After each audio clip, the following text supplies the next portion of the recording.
How to change Prime Video password. Hey everyone, welcome back to our channel. In this video I'm going to guide you on how you can change your Prime Video password, so make sure to watch the video till the end.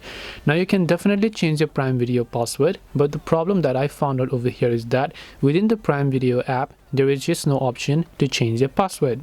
So there is another way you can do this instead, is by simply using the Amazon app instead of Amazon Prime Video, and your Prime Video is also your Amazon account only. So in your Amazon app, you just have to come to the profile icon from the center of the screen here, and from here you're going to be able to see this type of interface.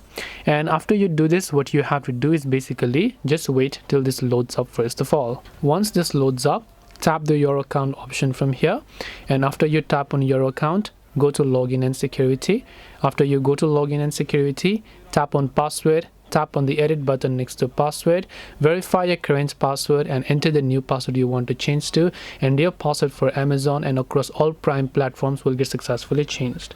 That's all it takes to change your Prime password. Hope this video was very helpful. If you have got any questions, feel free to leave them down below. Thank you for watching and see you in the next video.